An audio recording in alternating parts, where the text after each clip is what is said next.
विठ्ठलपंत आणि रुक्मिणीची चारही पोरं तेजाळ, पण ही धाकटी मुक्ता ही म्हणजे वीजच जणू.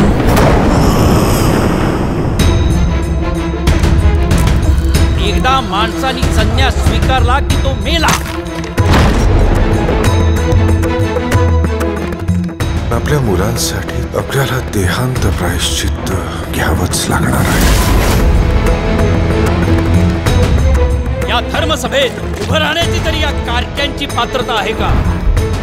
महापापातून या पोरांचा जन्म झालाय. ताटी उघडा ज्ञानेश्वरा. सनातन धर्म म्हणजे पुरसटलेपणा नाही.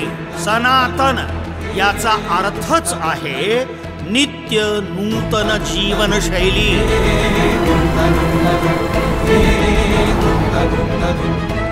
यम यम मतमिदम नित्यमनुतिष्ठन्ति मानवा श्रद्धावंतो न सूयंतो मुच्यन्ते तेपि कर्मभिः. अर्थात जो मनुष्य अगाध श्रद्धेने भगवंताला शरण जातो तो कर्मबंधातून मुक्त होतो, म्हणजेच पापातूनही मुक्त होईलच ना.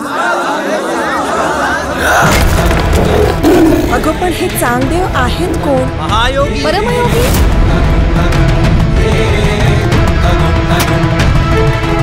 बोलवा उद्या न्यायसभा. जसं त्यांच्या आई बापांना घालवलं ना तसं या अभद्र कार्ट्यांनाही घालवूया.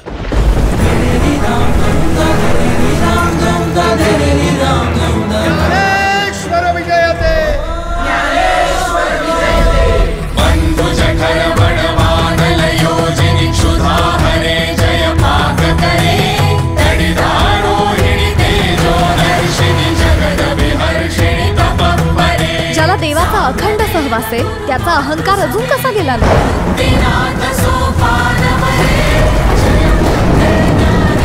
काय केलं पाहिजे म्हणजे सन्मार्ग कधी सापडेल? म्हणे मुक्ताबाई पुरे ते दर्शन, गुरुविण संतपण आहे कोठे. ये